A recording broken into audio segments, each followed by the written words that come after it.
बिस्मिल्लाहिर्रहमानिर्रहीम, अस्सलाम वालेकुम। खेलों की खबरों पर तबसरों और तज्जियों से जो स्कोर के एक और प्रोग्राम के साथ सैयद याह्या हुसैनी आपकी खिदमत में हाजिर है। पाकिस्तान सुपर लीग सीज़न 11 एक और कामयाब और सनसनीखेज एडिशन के बाद अपने इख्तिताम को पहुंच चुका है और इस बार टाइटल अपने नाम किया है पेशावर ज़ल्मी ने। 11 बरसों पर मुहित इस लीग के सफ़र में पाकिस्तान क्रिकेट को ख़ास तौर पर वाइट बॉल और T20 फॉर्मेट में बेशुमार बासलाहियत खिलाड़ी मैसर आए। ऐसे नौजवान जिन्होंने न सिर्फ लीग में अपनी सलाहियतों का लोहा मनवाया बल्कि बैनुल-अक़वामी सतह पर पाकिस्तान की नुमाइंदगी करते हुए अपनी पहचान भी बनाई। और इस सीज़न में भी क्रिकेट के उफ़क़ पर कई नए सितारे उभर कर सामने आए हैं। लेकिन अगर हम T20 क्रिकेट की बात करें तो एक फेज़ ऐसा है जो किसी भी मैच की बुनियाद रखता है और वो है पावर प्ले। इब्तदाई 3 से 6 ओवर जहां बैटिंग साइड तेज़ आगाज़ की तलाश में होती है और बॉलर नई गेंद के साथ मैच का रुख बदलने की कोशिश करते हैं। इसी सीज़न में तमाम 8 फ्रेंचाइजेज़ ने पावर प्ले में अपनी हिकमत अमली को बेहतर बनाने की कोशिश की। किसी ने जारहाना बैटिंग से बरतरी हासिल की तो किसी ने डिसिप्लिन बॉलिंग के ज़रिए हरीफ को दबाव में रखा।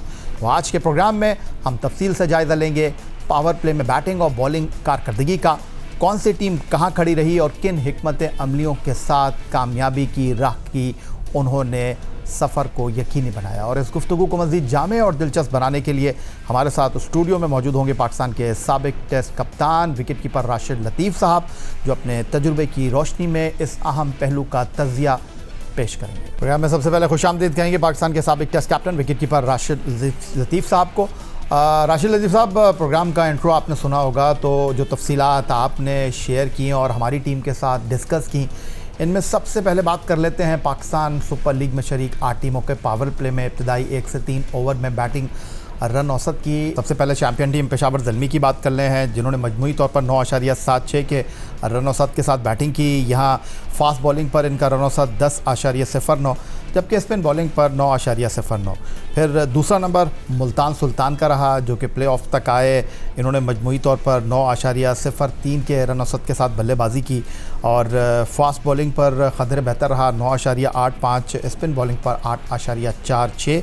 कोयटा ग्लैडिएटर 9.13 फास्ट बॉलिंग पर और 6.06 जबकि मजमूई तौर पर 7.87 इनका रन औसत 1 से 3 ओवर में बैटिंग रन रेट।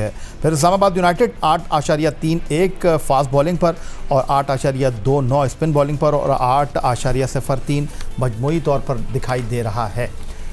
तो राशिद लतीफ़ साहब, अगर पहले इन 4 टीमों के हवाले से हम आपसे आपकी राय जानना चाहें। देखें, बहुत इंपॉर्टेंट होता है कि रन रेट कैसे चल रहा है, रिक्वायर्ड रन रेट कैसे चल रहा है, स्ट्राइक रेट कैसे चल रहा है। अमूमन 20 ओवर का निकाला जाता है, लेकिन यहाँ पे हम लोगों के समझाने के लिए ये करेंगे ये 2-3 टीम क्यों आगे रही अपने राउंड के मैचेस में, प्लेस ऑफ में और फाइनल में। अगर पेशावर ज़ल्मी का अगर हम देखते हैं शुरू के, देखें हम 6 ओवर ले लेते हैं, 6 को भी हम 2 में डिवाइड कर देते हैं, 1 to 3 ओवर और 4 to 6 ओवर। इसमें भी गेम का खेलने का प्लान डिफरेंट होता है। जैसे पेशावर ज़ल्मी का जय साहब ने बताया कि फास्ट बॉलिंग में 10.09 इनका रहा स्ट्राइक रेट और स्पिन पे रहा इनका 9.09। तो इसका मतलब है कि ये स्पिन और पेस दोनों में इक्वल थे। ये 50 से ज़्यादा रन बना रहे हैं। 50 से जब ज़्यादा रन बनाएंगे तो ये डोमिनेट करेंगे शुरू के 6 ओवर में। और आपने देखा होगा मोहम्मद हारिस हो, विंस हो या बाबर आजम हो और साथ में मेंडिस हो, इनमें 3 खेलते थे। अमूमन 2 बैटिंग कर रहे होते थे और ये 50 से ज़्यादा, 60 से ज़्यादा रन बनाते थे, 1 विकेट गिरती थी। इसी वजह से पेशावर ज़ल्मी को हम देखेंगे वो डोमिनेट करती हुई नज़र आई है। उसके बाद हम देखते हैं मुल्तान सुल्तान 85 पेस पे, 8.46 स्पिनर्स पे, ये भी बहुत ही ज़बरदस्त है, 9.03 से। कोयटा ग्लैडिएटर स्पिन पे 6.06 है। इसका मतलब है कि वो स्पिनर्स पे थोड़ा सा स्ट्रगल करते होंगे। तो 1 से 3 ओवर बहुत इंपॉर्टेंट होते हैं। हम हमेशा पावर प्ले की बात करते हैं, 1 to 6 पे चले जाते हैं। 1 to 6 के बाद भी 1 to 3 है, उसके बाद 1 to 3 ओवर्स में कितने बनते हैं। लेकिन आज हम इतने ही रखेंगे कि 1 to 3 और 4 to 6 में क्या डोमिनेट करते हैं टीम, कौन कौन सी टीम डोमिनेट करती हुई आई हैं। ठीक है जनाब, 8 टीमों ने पाकिस्तान सुपर लीग सीज़न 11 में शिरकत की। अगली 4 टीमों पर एक निगाह डाल लेते हैं कि बैटिंग पावर प्ले में उनका 1 से 3 ओवर के दौरान रन औसत क्या रहा। अब बात कर लेते हैं लाहौर कलंदर, हैदराबाद किंग्समैन, कराची किंग और रावलपिंडीज़ की। यहाँ आप चार्ट में देख सकते हैं कि फास्ट बॉलिंग पर लाहौर कलंदर ने 8.03 के रन औसत के साथ बैटिंग की। स्पिन बॉलिंग पर 7.14, मजमूई तौर पर 8.03, जबकि हैदराबाद किंग्समैन जो फाइनल तक पहुँचे पहली ही शिरकत में, उनका मजमूई रन औसत 8.74, फास्ट बॉलिंग पर 8.26, स्पिन बॉलिंग पर कदरे बेहतर 9.83 और कराची किंग जो कि आखिरी 4 टीमों में जगह हासिल ना कर सके 7.08 मजमूई उनका रन औसत रहा। और रावलपिंडीज़ जो कि आखिरी नंबर पर है पॉइंट्स टेबल पर, उनका 6.05। जी राशिद लतीफ़ साहब, देखिए इसमें क्लियरली तौर पे आपको हम बात कर लेते हैं, पेशावर की बात की, हम 2 टीम की बात करते हैं जो बॉटम की रहीं या डोमिनेट नहीं कर पाई। पिंडीज़ की आपने बात की, फास्ट बॉलिंग पे 6.01 एंड स्पिन पे 7.03, मजमूई तौर पर 6.05। इसका मतलब है आप 36 रन बना रहे हैं 6 ओवर में और विकेट भी गिर रही हैं। तो यहाँ पे फिर आपको पावर प्ले में शुरू के 3 ओवर में ही बाहर हो रहे हैं। कोई और टीम भी ले लेते हैं, हम कराची किंग्स की बात की 7.078 है, इसका मतलब है आप 41 रन तक बना रहे हैं। तो यहाँ पे भी अगर पेशावर 60-65 रन बना रही है पावर प्ले में और कराची 40 रन और 36 रन पिंडीज़ बना रही है, तो यहाँ से मालूम चलता है कि हम पूरे मैच पे जा ही नहीं रहे अभी ना, कि पूरे मैच पे गए ही नहीं अभी पावर प्ले में भी 2 सेगमेंट हमने कर दिए हैं। 1 to 3 ओवर की बात कर रहे हैं। जब 3 ओवर में आप गेम से पीछे रह रहे हैं तो कैसे हो सकता है कि 4 से 6 ओवर में भी आप गेम में आगे चले जाएँ। तो इसी तरह से ये आपको समझाने की बात है कि सिर्फ 6 ओवर नहीं होते या 7 से 20 ओवर नहीं होते। इसमें अगर हम अलग अलग सेगमेंट बनाते हैं तो उससे अंदाज़ा हो जाता है कि किस टीम ने क्यों जीता या क्यों वो आगे गई। उससे हमें पावर प्ले की शुरू के 3 ओवर से अंदाज़ा हो रहा है। पाकिस्तान के साबिक टेस्ट कप्तान विकेट कीपर राशिद लतीफ़ साहब हमारे साथ मौजूद हैं और पाकिस्तान सुपर लीग में इब्तदाई 6 ओवर की बड़ी अहमियत रही और इन इब्तदाई पावर प्ले के 6 ओवर को राशिद लतीफ़ साहब ने 2 हिस्सों में डिवाइड किया। 1 से 3 ओवर का तजिया आपने आदाद शुमार की रोशनी में देखा। अब 4 से 6 ओवर के दौरान टीमों की परफॉर्मेंस क्या रही, पहले 4 टीमों का अहाता कर लेते हैं, जिनमें मुल्तान सुल्तान है, लाहौर कलंदर है, इस्लामाबाद यूनाइटेड है और हैदराबाद किंगमैन इस वक्त स्क्रीन पर आपके सामने। मुल्तान सुल्तान ने 4 से 6 ओवर के दौरान 11 का रन रेट मेंटेन किया, लाहौर कलंदर ने ऑलमोस्ट 11 ही रहा और इस्लामाबाद यूनाइटेड ने 10.36 और हैदराबाद किंगमैन 10.05। तो राशिद लतीफ़ साहब, यहाँ तो हमें जो चैम्पियन टीम है पेशावर ज़ल्मी वो दिखाई दे नहीं रही। नहीं, यहाँ पे नज़र नहीं आ रही है आपको। मुल्तान सुल्तान की असल हकीकत उनके 2 ओपनर थे, साहबजादा फरहान, स्टीव स्मिथ, 2 थे जो कि टीम को लेके चले। नो डाउट नीचे भी अच्छे बैटर्स थे उनके पास, लेकिन प्ले ऑफ में एलिमिनेटर में वो आउट हो गए इस वजह से कि दोनों ऊपर से आउट हो गए थे। जब आउट हो जाते हैं तो उसके बाद उनकी टीम अच्छा नहीं खेल सकी। लेकिन हम आगे जाकर देखेंगे कि इसमें लाहौर कलंदर थोड़ा इम्प्रूव किया पिछले वाले से और इस्लामाबाद यूनाइटेड ने और हैदराबाद किंग, ये वो टीम है जिन्होंने प्लेज ऑफ गालिबन खेले हैं। लाहौर कलंदर के अलावा प्लेज ऑफ खेले हुए हैं। तो 4 से लेके 6 तक इनका जो रन रेट है वो इम्प्रूव हुआ है। ठीक हो गया। अब बाकी 4 टीमों का भी रन औसत कुछ अहाता कर लेते हैं। 4 से 6 ओवर के दौरान जो चैम्पियन टीम पेशावर ज़ल्मी है उन्होंने 9.91 के रन औसत के साथ बैटिंग की। फिर कोयटा ग्लैडिएटर जो आखिरी 4 टीमों में शामिल ना हो सके, पिछले साल फाइनल खेले थे, 9.67 उनके रन बनाने की औसत रही 4 से 6 ओवर के दौरान। रावलपिंडीज़ 9.37 बुरी नहीं है और कराची किंग 9.827, यहाँ भी वो आपको पीछे दिखाई दे रहे हैं। तो राशिद लतीफ़ साहब इस हवाले से क्या कहना चाहेंगे? इसमें जब हम कैलकुलेट करेंगे ना, जैसे पिंडीज़ की बात की, हम कैलकुलेट करेंगे कि 4 से 6 में अच्छे हुए हैं लेकिन वो पीछे छोड़ के आ गए। जो 6 पॉइंट कुछ से वो लेके आ रहे थे 1 to 3 ओवर, जब हम उनको मजमूई तौर पे देखेंगे 4 से 6 ओवर को कैलकुलेट करेंगे तो फिर भी कम होगा। तो पेशावर ज़ल्मी का अगर हम यहाँ पे देखते हैं 9.9 तकरीबन 10 है, लेकिन उनके पिछले 1 to 3 में अगर कैलकुलेट करते हैं और फिर 4 से 6 तक, तो ये तकरीबन वहीं तक पहुंच जाता है जहां पे इनकी ज़रूरत है। उनकी विकेट्स एक हमने जो मैच की, ये तो हम स्टैट्स देख रहे हैं, डिजिट देख रहे हैं, लेकिन मैच देखते हुए एक चीज़ साफ नज़र आ रही थी कि उनकी विकेटें नहीं गिरी थी। वो गेम को बिल्ड कर रहे थे, अपनी बैटिंग को बिल्ड कर रहे थे, या तो मेंडिस कर रहे थे या बाबर आजम कर रहे थे। तो हमने देखा फाइनल में जिस तरह से 2 विकेटें गिर गई थी, लेकिन एरन हार्डी और समद आए और उन्होंने इनिंग्स को बिल्ड किया और एंड तक लेके गए। तो कभी कभार ऐसा होता है कि आपका स्टार्ट अच्छा है, 4 से 6 ओवर, ज़रूरी नहीं है कि आप 12 की स्ट्राइक रेट हो जाए। अगर तो आपकी विकेट नहीं गिर रही, उसके बाद हम देखते हैं कि आगे 7 से 10 ओवर और आगे 11 से 15 और 16 से 20 ओवर तक किस तरह से खेलना है। पावर प्ले के इन 6 ओवर को हमने 2 हिस्सों में तकसीम किया, 1 और 4 से 6। और अब बॉलिंग के हवाले से भी बात कर लेते हैं। यहाँ अगरचे लाहौर कलंदर की टीम इस बार क्वालिफायर में शिरकत ना कर सकी, लेकिन बॉलिंग में उन्होंने कदर बेहतर कारकर्दगी का मुजाहरा किया और 6.83 के रन औसत के साथ उन्होंने पहले 3 ओवर में रन्स दिए। और यहाँ पर फास्ट बॉलिंग जिस पर उनका इन्हिसार भरोसा 6.44, लेकिन स्पिन बॉलिंग का उन्होंने कम इस्तेमाल किया और उसकी वजह थी 10.33 के रन औसत के साथ उनके खिलाफ रन्स बने। इस्लामाबाद यूनाइटेड मिली जुली परफॉर्मेंस रही, 7.39। स्पिन बॉलिंग फास्ट बॉलिंग दोनों यहाँ पर बराबर दिखाई दे रही है। मुल्तान सुल्तान स्पिनर कुछ ज़्यादा यहाँ पर तवक्कुआत पर पूरे नहीं उतरे। पेशावर ज़ल्मी जिन्होंने 8.52 के रन औसत के साथ पहले 3 ओवर में रन लीक किए। स्पिन बॉलिंग और फास्ट बॉलिंग दोनों जगह उनकी परफॉर्मेंस जो है वो मसावी दिखाई दे रही है। लाहौर के अंदर हमेशा से मशहूर रही है शुरू के शाहीन आफरीदी के 2 ओवर, 3 ओवर में 2 ओवर शाहीन आफरीदी और रिफ्लेक्शन नज़र आ रहा है 6.44। स्पिन का ये है कि उनके पास शायद इस दफ़ा उसामा थे और सिकंदर थे, उनके बाद पास में रहे हैं, आसिफ आफरीदी रहे हैं, राशिद खान रहे हैं, डोमिनेट किया है। लेकिन यहाँ पे शुरू में मैच से पीछे होते हुए नज़र आ रहे हैं स्पिन डिपार्टमेंट में। तो वीकनेस हम अगर देखेंगे तो शुरू के ये पूरे मैच का नहीं है, सिर्फ 1 to 3 ओवर। कोई भी टीम एनालाइज करती है किसी टीम को भी शुरू के 3 ओवर फिर 3 ओवर को देख के करती है।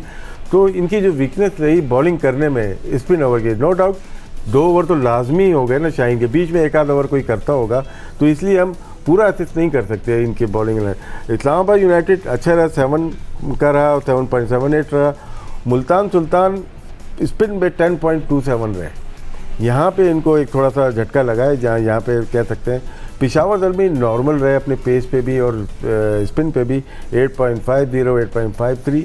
तो इससे आप अंदाज़ा थोड़ा बहुत लगा सकते हैं कि शुरू के 3 ओवर में किस टीम की क्या परफॉर्मेंस रही है।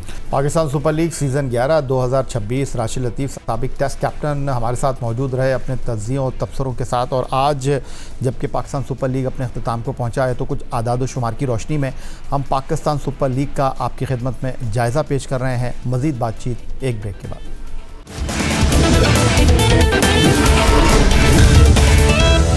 पाकिस्तान सुपर लीग सीज़न 11 आदाद शुमार की रोशनी में हम इसका तज़िया आपकी खिदमत में पेश कर रहे हैं और पाकिस्तान के साबिक टेस्ट कप्तान विकेट कीपर राशिद लतीफ़ साहब हमारे साथ मौजूद हैं। और अब कुछ मिडल ऑर्डर के हवाले से हम आपके खिदमत में जायज़ा पेश करेंगे और इसके लिए राशिद लतीफ़ साहब ने कम से कम 4 इनिंग्स ये जनाब इसको मेक श्योर किया कि किसी बल्लेबाज ने 4 इनिंग खेली हैं, तो उसको इस फेज़ में हम शामिल कर रहे हैं। और मिडल ऑर्डर में अगर हम बात करते हैं तो पाकिस्तान के लिए वाइट बॉल क्रिकेट खेलने वाले बैनुल अक़वामी सतह पर पेशावर ज़ल्मी के अब्दुल समद की कारकर्दगी यहाँ काफ़ी मुनासिब दिखाई दे रही है। 188.6 उनका स्ट्राइक रेट आपको नज़र आ रहा है। अगरचे रन उन्होंने 132 ही स्कोर किए हैं, लेकिन बाउंड्री के ज़रिए उन्होंने 29% रन हासिल किए हैं। डॉट बॉलों का रेशो अगर देखा जाए यहाँ पर तो वो 36% है। फिर साद मसूद जिन्होंने हाल ही में बांग्लादेश में वाइट बॉल डेब्यू किया, उनको सिर्फ 4 इनिंग खेलने का मौका मिला और उनका स्ट्राइक रेट जो है वो 185। अराफात महनाज समीर महनाज के भाई, उन्होंने 10 इनिंग में 144 रन किए, लेकिन ये देखने की भी ज़रूरत है कि उनको किस नंबर पर मौका मिला, कितनी गेंदों का उन्होंने सहारा लिया। सबसे बड़ी फाइंड यहाँ पर हमें दिखाई दे रही है पेशावर ज़ल्मी के फरहान यूसुफ की शक्ल में, जिनको 5 इनिंग में खेलने का मौका मिला और 21% उन्होंने बाउंड्रीज़ का सहारा लिया। 157.5 उनका स्ट्राइक रेट हमको यहाँ दिखाई दे रहा है। तो मिडल ऑर्डर राशिद लतीफ़ साहब हमारा एक सबसे बड़ा मसला रहा है, आप इसको किस तरह एड्रेस करना चाहेंगे? बहुत ज़रूरत है हमें इनमें से प्लेयर्स ढूंढने की। ये आदत व शुमार दिखाने का कतई ये मकसद नहीं है कि हम किसी को प्रमोट कर रहे हैं। ये PSL के वो प्लेयर हैं जो पहले भी खेलते हुए आए, एक आध दो के अलावा खेलते हुए आए। इनकी परफॉर्मेंस कभी रहीं कभी नहीं रहीं, इसमें 10 के 10 मैच, अगर समझ की बात करते हैं 10 मैच खेले, अगर वो कंट्रीब्यूशन उनका 3 मैच में भी था तो शायद मेरे ख्याल से ये अच्छा कंट्रीब्यूशन होता है किसी भी प्लेयर का। और क्योंकि उनकी टॉप ऑर्डर इतना ज़्यादा परफॉर्म कर रही थी कि इनको मौके नहीं मिल रहे थे, तो यहाँ पे फरहान यूसुफ को भी देखते हैं और समद को भी देखते हैं, और इनके बाद ब्रेसवेल भी थे, इफ्तिखार भी थे और एरन हार्डी भी थे। मिडिल ऑर्डर में 2 यंग प्लेयर का आना ठीक है, एक तरह से बहुत बड़ी परफॉर्मेंस हम नहीं कहेंगे, लेकिन समद को अगर देखते हैं 8 इनिंग्स के अंदर उन्होंने 132 रन बनाए और बाउंड्री रेशियो देखें, डॉट बॉल देखें, सब कुछ सामने दिया हुआ है। उसके बाद हम देखते हैं साद मसूद को, कम मैचेस के इनिंग्स खेली, पिंडी से, यंग प्लेयर हैं, लेकिन यहाँ पे आने का मकसद या खिलाने का मकसद ये है कि एक आध सीज़न के बाद मज़ीद बेहतरी आ सकती है। इनकी स्ट्राइक रेट 185 की है। अराफात मिराज बॉलिंग बैटिंग दोनों ही में मुतासर कौन कारकर्दगी रही उनकी। और फरहान यूसुफ की बात की है ना, पहला सीज़न फील्डिंग में आउटस्टैंडिंग रहे, बहुत ही अच्छी फील्डिंग की, बैटिंग में भी कॉन्फिडेंट रहे। पाकिस्तान अंडर-19 के लास्ट ईयर इस साल कैप्टन भी थे, एशिया कप जीता उन्होंने। और यहाँ पे अगर हम देखते हैं 126 रन हैं उनके, 157। ख्वाजा नाफे फ्लॉप रहे, आदम ने बहुत अच्छी बैटिंग तो की है लेकिन टीम को आगे तक नहीं लेके जा सके। हम ये वो प्लेयर आदम है जो कि शायद पहले से क्रिकेट खेलते हुए आ रहे थे। हसन नवाज टीम को आगे तो नहीं लेके जा सके, लेकिन इन्होंने रन 291 रन किए 10 इनिंग में। स्ट्राइक रेट इनके मुताबिक कम है 134, और 7 बेग 4 मैच में।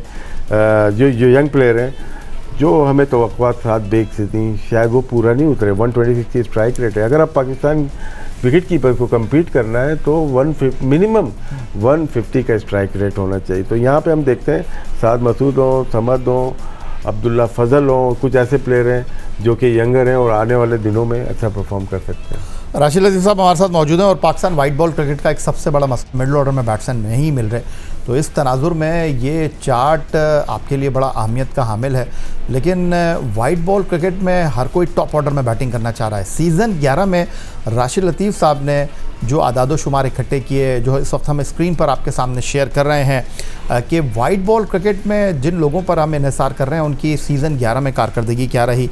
तो मां सदाकत हैदराबाद किंग्समैन के लिए खेले और 260 रन उन्होंने स्कोर किए। स्ट्राइक रेट बुरा नहीं है, 178.1।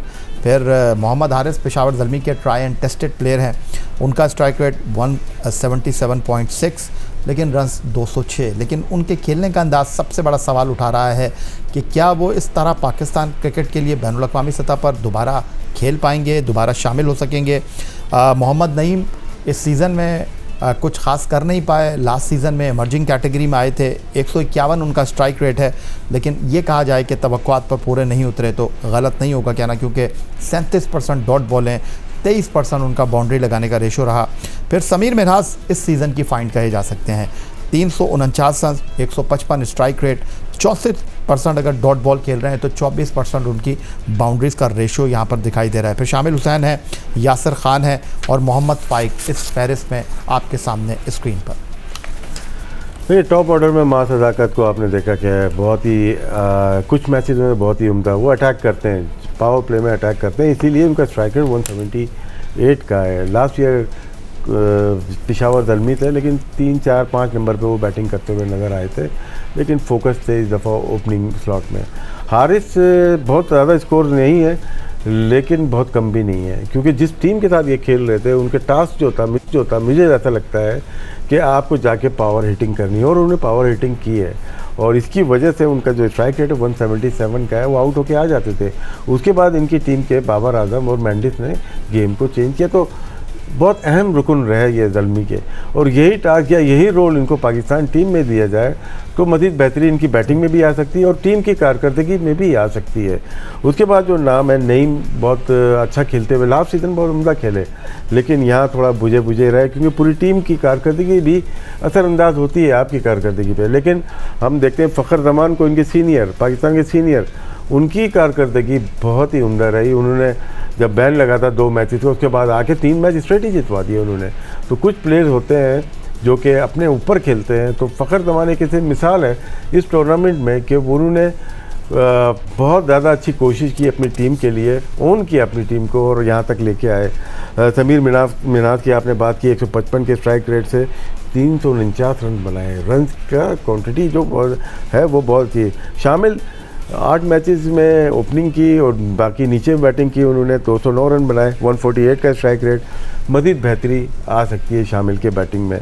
यासिर खान, बहुत उम्मीदें थी पिंडीज से इनको, ये हार्ड हिटिंग बैट्समैन है। 143 का स्ट्राइक यहाँ नज़र आ रहा है, लेकिन अगर मां सदाकत को या हारिस को देखता हूँ, ये भी उसी रीजन के हैं, उसके लिहाज से इनका स्ट्राइक रेट मीट नहीं कर पा रहा जो इनकी क्वालिटीज़ हैं। मोहम्मद फाइक न्यू प्लेयर हैं, अभी हम इनको असेस नहीं कर सकते। नेक्स्ट ईयर ये मेरे ख्याल से मज़ीद बेहतरी आएगी और बहुत अच्छे प्लेयर हैं ये।